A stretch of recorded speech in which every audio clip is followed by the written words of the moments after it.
స్వరం, క్రీస్తు స్వరం, క్రీస్తు స్వరం, ఇది క్రీస్తు స్వరం. ప్రియులారా, క్రీస్తు స్వరము అనే కార్యక్రమానికి మిమ్మల్ని ఆహ్వానిస్తున్నాను. రెవరెండ్ డాక్టర్ టి దేవానందం గారు సీనియర్ పాస్టర్ మరియు బైబిల్ టీచర్, జాతీయంగా అంతర్జాతీయంగా వాడబడుచున్న దైవజనులు ఇప్పుడు వర్తమానం అందిస్తారు. ప్రియమైన దేవుని బిడ్డలారా, క్రీస్తు స్వరం అనే ఆధ్యాత్మిక కార్యక్రమానికి ప్రభు పేట మిమ్మల్ని అందరిని ఆహ్వానిస్తూ ఉన్నాము. ఇది అంశభాగము ఎఫెసీయులకు వ్రాసిన పత్రిక 5వ అధ్యాయం 10వ వచనములు. 10వ వచనాన్ని నేను చదివి వినిపిస్తాను. గనుక ప్రభువుకేది ప్రీతికరమైనదో దాన్ని పరీక్షించుచు వెలుగు సంబంధుల వలె నడుచుకొనిడి. వెలుగు సంబంధుల వలె నడుచుకొనిడి అనే అంశాన్ని మనము ధ్యానం చేయనంటున్నాం. పరిశుద్ధాత్మ దేవుని యొక్క ఆదరణ కొరకు ప్రార్థిస్తాను.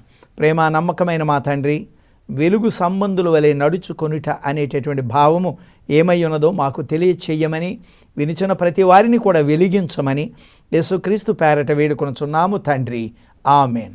ప్రియమైన దేవుని బిడ్డలారా, క్రీస్తు స్వరం అనే ఆధ్యాత్మిక కార్యక్రమానికి ప్రభు పేట మిమ్మల్ని అందరిని ఆహ్వానిస్తూ ఉన్నాం. ఇది అంశభాగము వెలుగు సంబంధుల వలె నడుచుకొనుట. ఎఫెసీయులకు రాసిన పత్రిక 5వ అధ్యాయం 10వ వచనం. గత 2 నెలలు అనగా గత 8 వారాలు మనము రక్షణ మార్గములో 16 మెట్ల అనుభవంలో 8 మెట్లు మనము ధ్యానం చేశాం. ఈ దినాన్ని 9వ మెట్టులోనికి వచ్చి ఉన్నాము. ఆ 9వ మెట్టు ఏమిటనగా వెలుగు సంబంధుల వలె నడుచుకొనిడి. గత 8 వారాలు 8 మెట్లు ఏమిటవి? పిలువబడిన పిలుపుకు లోబడి ఉండుట, సంపూర్ణ వినయము కలిగి ఉండుట, సాత్వికముతో నడుచుకొనుట, దీర్ఘశాంతము కలిగి ఉండుట, అబద్ధమాడుట మాని సత్యమే పలుకుట, కోపపడుడు గాని పాపము చేయకుండుట, దొంగిలిక కష్టపడి పని చేయుట, అనుకూల వచనము పలుకుట అనేటటువంటి 8 మెట్లు అనుభవాన్ని మనము ధ్యానం చేసాం. చాలాసార్లు క్రైస్తవులమైన మనము రక్షణ పొందామని అనుకుంటున్నాం. రక్షణ పొందాము, కానీ దానిని కాపాడుకుంటున్నామా లేదా అనే విషయాన్ని మర్చిపోతూ ఉంటాం. ఏదో సంఘానికి వెళుతూ ఉన్నాం, వాక్యాన్ని చదువుతున్నాం, కానుకలు ఇస్తూ ఉన్నాం, పుట్టుకతోనే క్రైస్తవ కుటుంబంలో పుట్టాం, అది నమ్మాము, బాప్తిసం పొందాము, సరిపోతుందిలే అనేటటువంటి భావన అనేకమైన విశ్వాసాల్లో కలుగుతూ ఉన్నందుకు దేవుడు ఈ విధముగా రక్షణ అనగా అర్థం ఏమిటి, రక్షణలో 16 మెట్ల అనుభవం అంటే ఏమిటి అనేది మనకు పరిశుద్ధాత్మ దేవుడు మనకు బోధిస్తూ ఉన్నందుకు మనము దేవునికి స్తుతులు చెల్లించాలి. వారం వెంబడి వారం మీరు వినుచున్న వారికి మీ అందరికీ కృతజ్ఞత తెలియచేస్తూ ఉన్నాను. ఇతరులు కూడా ప్రోత్సహించండి. లోతైన మర్మములు, లోతైన సత్యములతో దేవుడు మనతో మాట్లాడుతూ ఉన్నాడు. కనుక ఈ దినాన్ని వెలుగు సంబంధుల వలె నడుచుకొనిడి అని వ్రాయబడింది. వెలుగు సంబంధులు అనగా వెలుగు అనగా అర్థం ఏమిటి? ఆత్మీయ అర్థాలు మనం తెలుసుకోవాలి. వెలుగు సంబంధులుగా నడుచుకోవటం అంటే ఏమిటి అనగా దానికి ఆపోజిట్ వర్డ్ అంటే వ్యతిరేక పదం ఏమిటి? చీకటి. చీకటి సంబంధులు అంటే ఏమిటి? వెలుగు సంబంధులుగా నడుచుకునే వారి స్వభావం ఏ విధముగా ఉంటుంది? అసలు మనము దేవుడు మనల్ని ఎందుకు వెలిగించాడు అనేటటువంటి 4 ప్రశ్నలు మనం వేసుకుని దానికి జవాబు పరిశుద్ధాత్మ దేవుడు మనకు తెలియచేయనంటున్నాడు. మొట్టమొదటిగా వెలుగు అనగా, వెలుగంటే ఆ యొక్క పదము సాధారణంగా మనం వాడుకుంటాం. అది ఆదరణకు, ఆనందానికి, ఆశీర్వాదానికి అది గుర్తు వస్తూ ఉంటుంది. వెలుగు అనగా ఆదరణ, ఆనందం, ఆశీర్వాదం. ఇంకొక చాలాసార్లు మనం అనుకుంటాం దీపం ఆరిపోయిందండి అంటే, దీపం ఆరిపోయిందంటే ప్రాణం పోయిందనో, ఇల్లు గొల్లయిందనో, బ్రతుకు నిరాశవశమైందనో భావన వస్తూ ఉంటుంది. కనుక సృష్టిలో దేవుడు పలికిన, ఆదికాండంలో దేవుడు పలికిన మొదటి మాట ఏమిటో తెలుసునా? దేవుడు వెలుగు కమ్మని అనగా వెలుగు కలిగెను. మొట్టమొదట దేవుడు పలికిన మాట వెలుగు కమ్మని పలికాడు. అంటే ఈ వెలుగుకు ఎంత విలువైనదో, ఎంత ముఖ్యమైనదో, ప్రాముఖ్యమైనదో మనము గమనం చేసుకోగలం. అసలు వెలుగంటే ఏమిటి అని మనం ఆలోచన చేస్తే 2 రకాలుగా చూపిస్తూ ఉంటుంది. ఒకటి, intellectually represents the truth and morally it represents the holiness. అంటే వెలుగు అంటే సత్యము, పరిశుద్ధత, ఈ రెండిటిలో వెలుగు ఇమిడి ఉన్నది. అంటే మనము చీకటి అంటే అర్థం ఏమిటి అది కూడా మనం తెలుసుకోవాలి కదా. చీకటి అంటే intellectually it represents ignorance and morally it represents evil. అంటే అది అవివేకానికి, దుష్టత్వానికి సాదృశ్యం. యేసు ప్రభు ఏ మాటలు మాట్లాడినా 2 మాటలు ఒకదాని ప్రక్క ఒకటి పెట్టి మాట్లాడుతూ ఉండేవారు. చీకటి వెలుగు. చూసారా, గురుగులు గోధుమలు, విశాలమైన మార్గము, ఇరుకైన మార్గము, మేకలు గొర్రెలు, రాతి నేల పడిన విత్తనము, మంచి నేల పడిన విత్తనము, ఇసుక మీద కట్టిన ఇల్లు, బండ మీద. అలాగా యేసు ప్రభు ఏ ఉపమానం చెప్పినా ఒకదాని ప్రక్కన ఒకటి పెట్టి చెప్తూ ఉండేవారు. అది ఎందుకంటే మనకు సులువుగా అర్థం చేసుకోవడానికి ఆయన చక్కని ఉపమానాలు మనకు ఇస్తూ ఉండేవారు. ఇక్కడ మనము వెలుగు గురించి మాత్రమే మాట్లాడనై ఉంటూ ఉన్నాం. ఇది లోతైన సత్యాలతో ఇమిడినటువంటిది. జాగ్రత్తగా గమనించాలి బైబిల్ స్టూడెంట్స్, మీరు వింటున్నటువంటి మీరు దీని మీద ఒక ప్రసంగాన్ని వ్రాసి మాకు పంపించవలసిన వారై ఉంటున్నారు కనుక జాగ్రత్తగా దానిని వినాలని కోరుతున్నాం. అంతకుముందు మనము ఎఫెసీ వ్రాసిన పత్రిక 5వ అధ్యాయం 8-10 వచనాలు చూస్తే, మీరు పూర్వమందు చీకటి అయి ఉంటిరి అని వ్రాయబడింది, ఇప్పుడైతే ప్రభువునందు వెలుగై ఉన్నారని అక్కడ వ్రాశాడు. చూసారా, అంతకుముందు మనము చీకటి అయి ఉన్నాం, కానీ ఇప్పుడు కాదు. రక్షణ పొందినటువంటి మనము, క్రైస్తవులమైనటువంటి మనము, క్రీస్తును ప్రతిబింబించవలసినటువంటి మనము చీకటిలో ఉండడానికి వీలు లేదు. క్రీస్తును అనుసరించి మనము క్రీస్తును ప్రతిబింబించాలి. క్రీస్తును ప్రతిబింబించాలంటే క్రీస్తు లోకానికి వెలుగై ఉన్నాడు కనుక మనము కూడా వెలుగై ఉండాలి. వెలుగు స్వభావాన్ని కలిగి ఉండాలనే భావన మనము జ్ఞాపకం చేసుకోవాలి. అంటే అర్థమేమిటంటే ప్రియులారా, అంతకుముందు మనము చీకటి అయి ఉన్నాం, అపరాధముల చేత చచ్చిన వారేమో, పాపము చేత చచ్చిన వారై ఉన్నాం, శరీర కోరికలు నెరవేర్చుకునేవారం, మనసు యొక్క కోరికలన్నీ నెరవేర్చుకునేవారం, ఆ ఉగ్రతకు పాల్పడేటటువంటి వారం. అయితే ఇప్పుడు కాదు, అంతకుముందు మనము చీకటని, ఇప్పుడు కాదు, ఇప్పుడు వెలుగు నొందినటువంటి వారము కనుక మనము వెలుగు సంబంధుల వలె నడుచుకోవాలి. అంటే వెలుగు సంబంధుల వలె నడుచుకోవాలంటే అర్థమేంటి? మన స్వభావం ఎలాగుండాలి, మన నడవడికి ఎలాగుండాలి, మన యొక్క ఉద్దేశాలు ఎలాగుండాలి అనేటటువంటి తెలుసుకున్నప్పుడు నీవు వెలుగు నొందిన వాడివా క్రైస్తవుడే కాదనే భావన మనకు గోచరమవుతూ ఉంటుంది. అసలు వెలుగు సంబంధుల యొక్క స్వభావము ఏమై ఉంటున్నది, పరిశుద్ధ గ్రంథము వెలుగు గురించి ఏం మాట్లాడుతున్నదని ఆలోచిస్తే అది ఎఫెసీయులకు వ్రాసిన పత్రిక 5వ అధ్యాయము 9వ వచనములో దాని గురించి వ్రాయబడింది.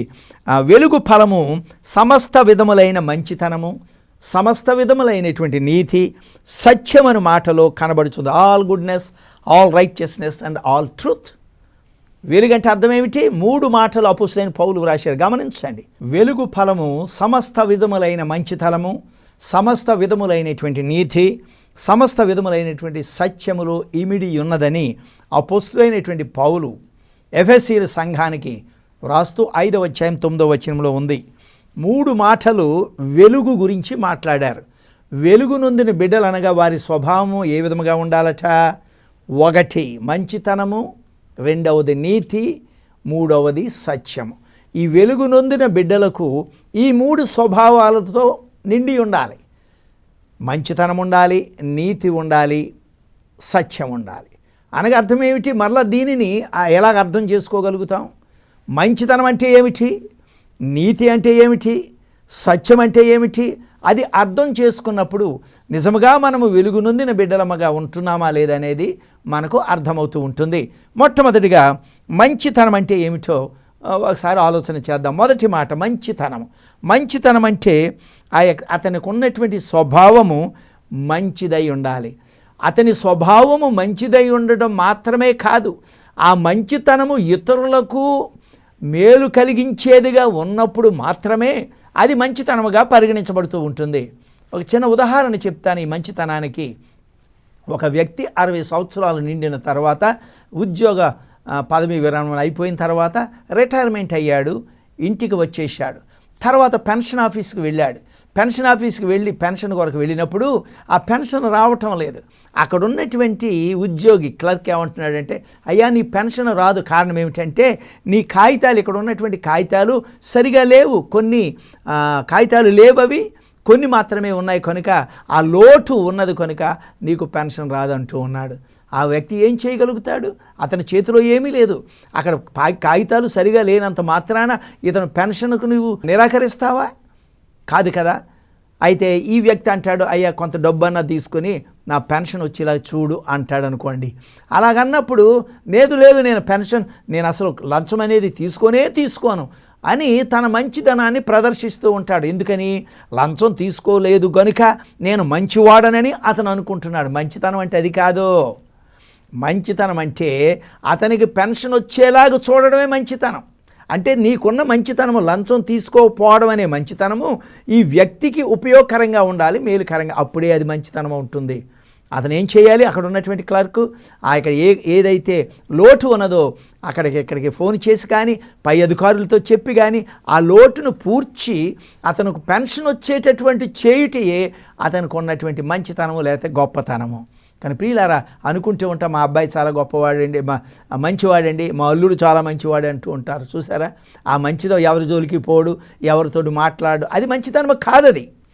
నీ మంచితనము ఇతరులకు మేలు కలిగించినప్పుడు మాత్రమే అది మంచితనం. అల్లుడిని మరీ పొగుడుతూ ఉంటారు ఈ దినాల్లో, మా అల్లుడు చాలా మంచివాడు. కొడుకు వచ్చినప్పుడు కొడుకుని తిడుతూ ఉంటారు, ఒరే గాడిద ఏదో అంటూ ఉంటారు కదా. తండ్రి ఎప్పుడు కొడుకుని తిడతానే ఉంటాడు, అల్లుడిని తిడతాడా తిట్టడా. మా అల్లుడు చాలా మంచివాడండి పొగుడుతూ ఉంటారు. ఎందుకో తెలిసినా, ఎందుకు పొగుడుతారట అల్లుడిని? నీ కూతురునిచ్చావు, ఆడి సంకలో పెట్టుకున్నాడు పీకి, ఎప్పుడు నొక్కుతాడో తెలియదు కనుక ఇవన్నీ కూడా మనకు తెలిసినటువంటివి. కనుక ప్రియులారా, మంచితనం అంటే అది కాదు. మంచితనం అంటే నీకున్నటువంటి మంచితనము ఇతరులకు మేలు కలిగించేదిగా ఉండాలి, కానీ లేనట్టయితే నువ్వు లంచం తీసుకోనంత మాత్రాన అది మంచితనము కాదు. కనుక ప్రియులారా, వెలుగునొందిన బిడ్డలకు మొట్టమొదటిగా మంచితనము ఉండాలి. రెండవ స్వభావము, వెలుగునొందిన బిడ్డలకు రెండవ స్వభావం నీతి అని వ్రాయబడింది. సకల విధములైనటువంటి నీతి అని వ్రాయబడింది. నీతి అంటే అర్థం ఏమిటి? నీతి, ఆల్ రైచియస్నెస్. నీతి అంటే అర్థం ఏమిటో తెలుసిన? నీతి అంటే దేవునికి నీకు ఉన్న సంబంధాన్ని చూపించేది. అబ్రహాము నీతిమంతుడు, నోవాహు నీతిమంతుడు, యోబు నీతిమంతుడు, సుంకరి నీతిమంతుడు. ఏ విధంగా వాళ్ళు నీతిమంతులుగా తీర్చబడ్డారు? అబ్రహాము నీతిమంతుడు ఎందుకంటే తన సమర్పణ చాలా గొప్పది. తన ఏకైక కుమారుని దేవుని బలి ఇవ్వడానికి ఒప్పుకున్నాడు కనుక అతను నీతిమంతుడు. నోవాహు తన 120 సంవత్సరాలు తన శ్రమబడి దేవుని యొక్క ఆజ్ఞకు లోబడ్డాడు కనుక నీతిమంతుడు. యోబు సమస్తాన్ని కోల్పోయిన దేవుని నిందించలేదు కనుక యోబు నీతిమంతుడు. సుంకరి తను ఏమై ఉన్నాడో తన పాపములను ఒప్పుకున్నాడు గనుక నీతిమంతుడు. కనుక నీతి అనగా నీకు దేవునికి ఉన్న సంబంధాన్ని చూపిస్తుంది. మరి మంచితనం ఏమిటి? మంచితనం అంటే నీకు ఇతరులకు ఉన్న సంబంధాన్ని చూపిస్తుంది. జాగ్రత్త గమనించండి 2 మాటలు. మంచితనం అనేది నీకు ఇతరులకున్న సంబంధాన్ని చూపిస్తూ ఉంటుంటే, ఇక నీతి నీకు దేవునికి ఉన్న సంబంధం. ఈ 2 సంబంధాలు ధర్మశాస్త్రాన్ని మనం ఆలోచిస్తే దీర్ఘంగా లోతైన మర్మాలు తెలుసుకోవాలంటే నీకు దేవునికి ఉన్న సంబంధాన్ని చూపించేదే మొదటి ఆజ్ఞ. నీ తండ్రి అయిన దేవుణ్ణి పూర్ణాత్మతో, పూర్ణ మనసుతో, పూర్ణ హృదయంతో సేవించాలి. అంటే దేవుని సేవించుట నీకు దేవునికి ఉన్న సంబంధం, అది మొదటి ఆజ్ఞ. రెండవ ఆజ్ఞ ఏమిటి? నిన్ను వలె నీ పొరుగువాన్ని ప్రేమించడం. అంటే నీ మంచితనం ఇతరులకు కనపరుచుట, ఇతరులకు మేలు చేయుట, అది రెండవ ఆజ్ఞను నీవు నెరవేర్చిన వాడవై ఉంటున్నావు. కనుక ఈ 2 మాటలలో నీకు మొదటి 2 ఆజ్ఞలు, ముఖ్యమైన 2 ఆజ్ఞలు నెరవేరుస్తూ ఉన్నట్లు భావన అయి ఉంటూ ఉన్నది. కనుక ప్రియమైన దేవుని బిడ్డలారా, మన పరిశుద్ధ గ్రంథంలో ఏ ఆజ్ఞ అయినప్పటికీ, ఏ ధర్మశాస్త్రంలో ఉన్న 10 ఆజ్ఞలు కానీ, యేసుక్రీస్తు పలికిన ఆజ్ఞలు కానీ, ఆది కాండా నుంచి ప్రకటన గ్రంథం వరకు ఏ ఆజ్ఞ చూసినా ఈ మొదటి 2 ఆజ్ఞల్లోనే ఇమిడి ఉన్నది. నీ దేవుని ప్రేమించుట, ఇతరులను పరిశుద్ధ గ్రంథం అంతా కూడా చెప్పేది ఈ 2 ఆజ్ఞలే, దేవుని ప్రేమించుట, ఇతరులను ప్రేమించుట. కనుక ఈ వెలుగు నొందిన బిడ్డలు ఉన్నటువంటి స్వభావం ఏమిటన్నాం? మంచితనము, నీతి. 9వ మెట్టులో వెలుగు సంబంధుల వలె నడుచుకుని అనగా నీలో సత్యం ఉండాలి, నీలో నీతి ఉండాలి, నీలో మంచితనం, అప్పుడే క్రీస్తును ప్రతిబింబించే ఉంటారని తెలియజేయడానికి సంతోషిస్తూ ఉన్నాను. అటువంటి కృప దేవుడు నీకు నాకు మనందరికీ అనుగ్రహించాలని కోరుతూ ముగిస్తున్నాను. దేవుడి వాక్యాన్ని దీవించి ఆశీర్వదించునుగాక. ప్రార్థించుకుందాం. ప్రేమ నమ్మకమైన మా తండ్రి, నీకు స్తోత్రాలు. వెలుగునొందిన బిడ్డలుగా ఉండాలంటే 3 స్వభావాలు ఉండాలని మీరు కోరి ఉంటున్నారు. అటువంటి స్వభావం మా హృదయంలో నెలకొల్పండి. మేము తండ్రి వెలుగునొందిన బిడ్డలుగా ఇతరులను వెలిగించేదిగా ఉండాలి, కానీ అది మసిబూసిన గాజుబుడ్డులో మిణుకు పడుతూ ఉంటే మా అపవిత్రమైన హృదయం వారా చూడడానికి అసహ్యంగా ఉండకుండా ఉండడానికి సహాయం చేయండి. ప్రతి వారిని వెలిగించారు, ఆ వెలుగు ఇతరులకు ప్రకాశించే వారిగా ఉండడానికి సహాయం చేయమని యేసుక్రీస్తు పేరట వేడుకొనుచున్నాము తండ్రి. ఆమేన్. మన తండ్రి అయిన దేవుని ప్రేమ, ప్రభువైన యేసుక్రీస్తు కృప, పరిశుద్ధాత్మదేవుని అన్యోన్య సహవాసం ఇప్పుడు ఎల్లప్పుడూ తోడయ్యుండును గాక. ఆమేన్, ఆమేన్. ప్రియులారా, ఈ వాక్యం విన్నటువంటి మీరు ఇతరులు కూడా పరిచయం చేసి ఇటువంటి 16 మెట్ల అనుభవం, రక్షణ అనుభవంలో 16 మెట్ల అనుభవాన్ని ఇతరులు కూడా పరిచయం చేసి వారిని కూడా వినేలా చేయాలని, వారిని కూడా ప్రోత్సహించాలని ప్రభు పేట మీకు మనం చేస్తున్నాను. God bless you all. Thank you. ప్రియులారా, ప్రత్యేకమైనటువంటి అనౌన్స్మెంట్ చేయాలని ఆశ కలిగి ఉన్నాను. అదేమిటంటే, అనేకులు అనేకమైనటువంటి ప్రశ్నలు అడుగుతూ ఉన్నారు. వాటన్నిటికీ సమాధానం చెప్పడానికి టెలిఫోన్ ద్వారా సాధ్యం కావటం లేదు. అందుచేత మీకు ప్రత్యేకంగా ఒక విషయాన్ని మీకు చెప్పాలని ఆశిస్తూ ఉన్నాను.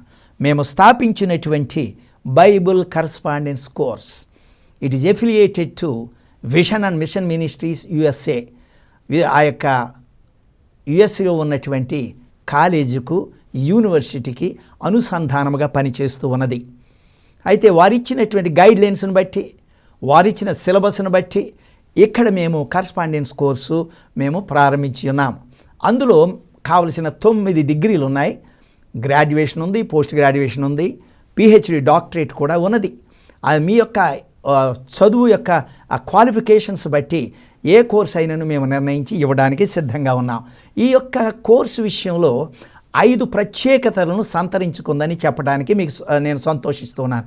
ఏమిటంటే, మీరు వ్యాపారాలు చేసుకుంటూ, ఉద్యోగాలు చేసుకుంటూ, గృహిణులు కూడా ఈ యొక్క కోర్సులో జాయిన్ అయ్యి మీరు పూర్తి చేసుకోగలుగుతారు. మరి ఇందులో గ్రాడ్యుయేషన్, పోస్ట్ ఇది 2 సంవత్సరాల కోర్సు అయి ఉంటూ ఉన్నది. కానీ మేమిచ్చినటువంటి సిలబస్ మీరు కంప్లీట్ చేసుకోగలిగితే 1 ఇయర్లో కూడా మీరు కంప్లీట్ చేయగలుగుతారు. 2 ఇయర్ సర్టిఫికేట్ను పొందుతారు. కానీ మేము ఇచ్చినటువంటి అసైన్మెంట్స్ అన్నీ కూడా మీరు పూర్తి చేసుకోవలసిన వారై ఉంటున్నారు. మీరు పూర్తి చేసుకున్న తర్వాత మీకు గ్రాడ్యుయేషన్, కాన్వకేషన్ మీకు ఇవ్వబడుతూ ఉంటుంది. ఆ యొక్క ఇంటర్నేషనల్ సర్టిఫికేట్ మీకు ఇవ్వబడుతూ ఉంటుంది. రెండవది ఏంటంటే, మీకు ఈ యొక్క కన్వెన్షన్ ఆర్డినేషన్ కూడా ఇవ్వడానికి మేము సిద్ధంగా ఉన్నాం. అయితే ఆర్డినేషన్ పొందటానికి ప్రత్యేకమైనటువంటి రిక్వైర్మెంట్స్ ఉన్నాయి, అవసరతలు ఉన్నాయి. ఆ అవసరతలన్నీ తీర్చగలిగినట్లయితే, అనగా మీ క్వాలిఫికేషన్స్, మిగతా కొన్ని అవసరతలు ఉన్నాయి, అవి తీర్చగలిగితే, అవి ఉన్నట్లయితే మీకు ఆర్డినేషన్ కూడా ఇవ్వబడుతూ ఉంటుంది. అర్హులైన వారికి ఆర్డినేషన్ ఇవ్వబడుతుంది. ఇందులో ప్రత్యేకత, ఈ యొక్క బైబుల్ కరస్పాండెన్స్ కోర్సులో ఒక ప్రత్యేకత ఉంది. ఏమిటంటే, బైబుల్ అనాలసిస్ అనేటటువంటి ప్రత్యేకమైనటువంటి సబ్జెక్ట్ మేము ఇంట్రొడ్యూస్ చేసాం. అదేమిటంటే, ఒక పారాని ఇచ్చినప్పుడు, లేక ఒక వర్స్ ఇచ్చినప్పుడు, లేక ఒక మాట ఇచ్చినప్పుడు దాన్ని ప్రసంగ రూపంలో ఏ విధముగా మార్చుకోగలుగుతాం, ఏ పుస్తకాలు చదవాలి, ఏ విధంగా సిద్ధపడాలి, ఆ యొక్క ప్రసంగ రూపంలో ఎలా మార్చుకోవాలనేటటువంటి ప్రత్యేకమైన సబ్జెక్టు ఈ యొక్క కోర్సులో మేము ఇంట్రొడ్యూస్ చేసాం. మేము చదువుకునే దినాలలో ఆ కోర్సు, ఈ యొక్క సబ్జెక్టు లేదండి. ఇప్పుడు మాత్రం మేము ఇంట్రొడ్యూస్ చేసాం. దాని మీద నేను ఒక పుస్తకాన్ని కూడా వ్రాశాను. విశేషమైనటువంటి స్పందన కలిగింది కనుక దానిని బట్టి మేము సంతోషిస్తూ ఉన్నాం. అయితే ప్రియులారా, మొట్టమొదటిగా ఆ మొదటి గ్రాడ్యుయేషన్ మేము అక్టోబర్ 3వ తారీఖు 2011లో దేవుడు కృప చూపించి మొదటి గ్రాడ్యుయేషన్ మేము చేసి ఉన్నాము. ఆ యొక్క టీవీ స్క్రీన్ మీద ఆ క్లిప్పింగ్స్లో కూడా మీరు చూడవచ్చును ఆ గ్రాడ్యుయేషన్ ఏ విధంగా జరిగిందనేది. రెండవ గ్రాడ్యుయేషన్ జూలై 14th, 2012లో దేవుడు కృప చూపించాడు. మరి మూడవ గ్రాడ్యుయేషన్ జనవరి 14th, 2013లో నిర్వర్తించటానికి దేవుడు కృప చూపించాడు. నాలుగవ graduation, convocation and ordination service 13 July 2013వ సంవత్సరంలో జరిగించుటకు దేవుడు కృప చూపించారు. దాని యొక్క క్లిప్పింగ్స్ ఆ యొక్క టీవీ స్క్రీన్ మీద మీరు చూసి ఆనందించవచ్చు. ఆ యొక్క 5వ గ్రాడ్యుయేషన్ కూడా మేము ప్రోగ్రాం ప్లాన్ చేస్తూ ఉన్నాం. నవంబర్ 9వ తారీఖు 2013లో, అనగా ఈ సంవత్సరం నవంబర్ 9th 5వ గ్రాడ్యుయేషన్ కూడా జరగబోతూ ఉంది. వీటన్నిటి కొరకు ప్రార్థించండి. ఇందులో చేరి మీరు ఈ యొక్క వాక్యాన్ని బోధించాలంటే ఏ విధంగా రూఢిగా, సూటిగా, క్రమబద్ధంగా, అర్థవంతంగా, సందర్భానుసారంగా వాక్యాన్ని బోధించాలంటే మీరు ఈ కోర్సులో చేరి మీరు ఆశీర్వదించబడాలని కోరుతూ ఉన్నాను. అంత మాత్రమే కాదు, అంచె దినాల్లో మనం ఉన్నాం. సువార్త అనుకున్నంతగా ప్రకటించబడటం లేదు కనుక ఆ వంతు మీరు తీసుకుని కొన్ని ఆత్మలని రక్షించి, లేక మీ సంఘాలను ప్రోత్సహించడానికి ఈ కోర్సు చాలా అవసరమై ఉంటుంది. మీరు ఉద్యోగ వ్యాపారాలు, వృత్తులు చేసుకోవచ్చు, గృహిణులు కూడా చేసుకోవచ్చు. చాలామంది డాక్టర్స్, ఇంజనీర్స్ మన దేశం నుంచి మాత్రమే కాదు ఇతర దేశాల నుంచి కూడా జాయిన్ అయ్యి వారు పూర్తి చేసుకుంటున్నారని చెప్పడానికి సంతోషిస్తున్నాం. అటువంటి కృప దేవుడు మీకు అనుగ్రహించాలని మా ప్రయత్నము మిమ్మల్ని శిష్యులుగా చేసి దేవుని యొక్క సువార్త ప్రకటించాలనేదే ఏకైక ధ్యాస ఉంటున్నదని చెప్పడానికి సంతోషిస్తాం. దేవుడు మిమ్మల్ని దీవించి ఆశీర్వదించునుగాక. Amen, amen.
ప్రియమైన దేవుని బిడ్డలారా, ప్రత్యేకమైనటువంటి ప్రకటన చేయాలని ఆశ కలిగి ఉన్నాను. దేవుని యొక్క ఉచితమైన కృప చెప్పిన దేవుడు నాకు ఇచ్చిన తలాంతులు వరములను బట్టి నేను 4 గ్రంథాలు వ్రాయడానికి దేవుడు కృప చూపించాడు. మొట్టమొదటి గ్రంథము ఏమిటి అనగా ప్రసంగము సిద్ధపాటు మరియు బోధనా విధానం. చాలా ప్రాముఖ్యమైనటువంటి గ్రంథమై ఉంటూ ఉన్నది. ఎందుచేతనంటే ఈ యొక్క ప్రసంగము సిద్ధపాటు బోధనా విధానం అనేటటువంటి గ్రంథము ఎందుకు వ్రాయవలసి వచ్చిందంటే, మనము ఒక పేరాను తీసుకున్నప్పుడు, ఒక మాటను తీసుకున్నప్పుడు, ఒక వర్స్ని తీసుకున్న ఒక వచనాన్ని తీసుకున్నప్పుడు దానిని ప్రసంగ రూపంలో ఏ విధంగా మార్చుకోగలుగుతాం?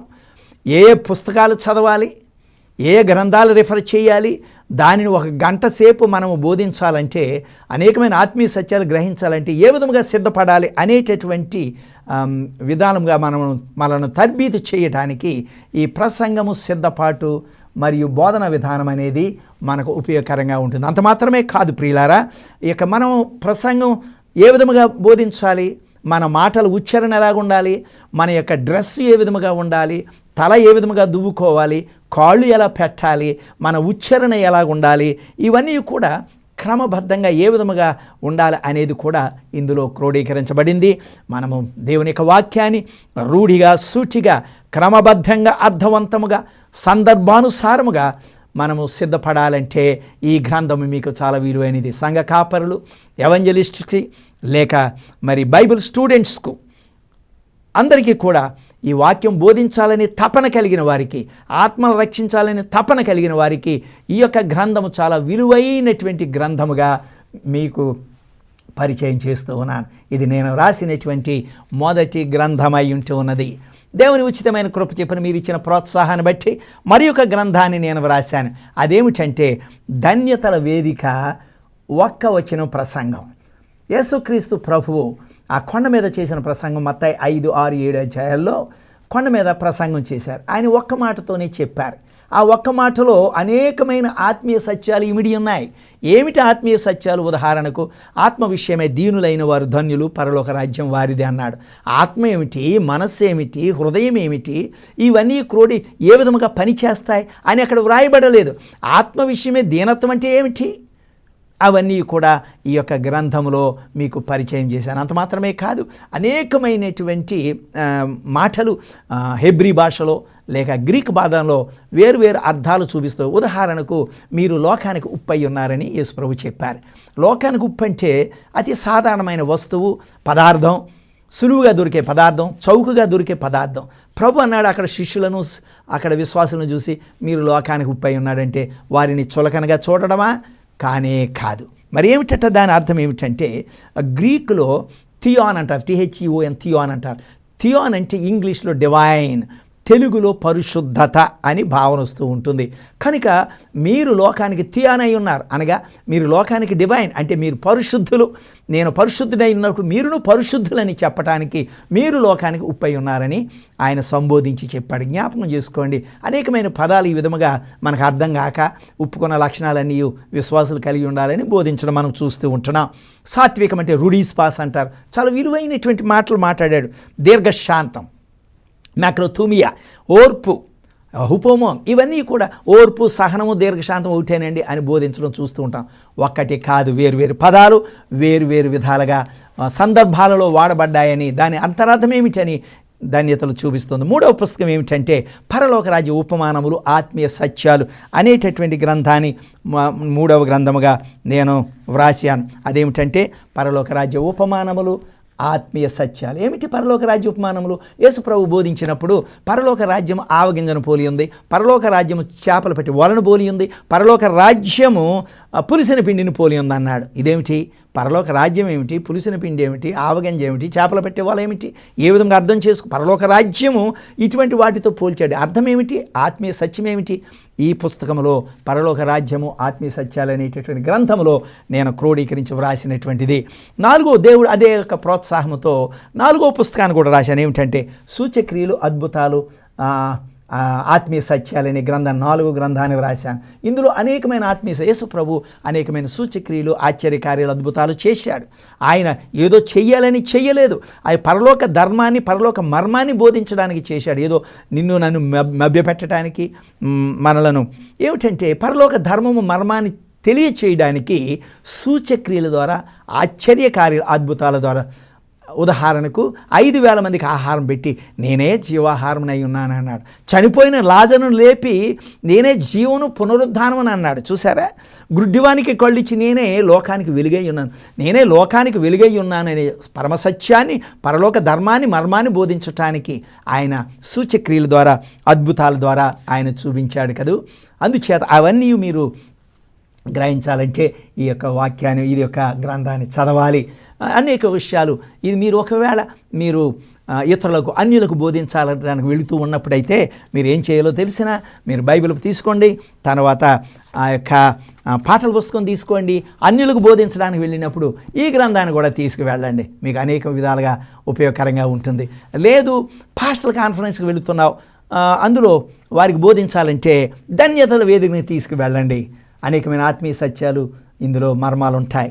లేక ఇంటి దగ్గరే ఉండి వాక్యాన్ని సిద్ధపడాలనుకుంటే ప్రసంగం సిద్ధపాటు మరియు బోధన విధానం ఉంటుంది.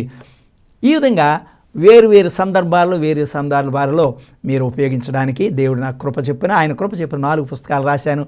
ఆశీర్వదించబడతారని. ఈ చదవండి, మీరు బోధించండి, ఆత్మను రక్షించండి, ఆశీర్వదించండి. దేవుడు మిమ్మల్ని దీవించి ఆశీర్వదించినగాక. Amen, amen.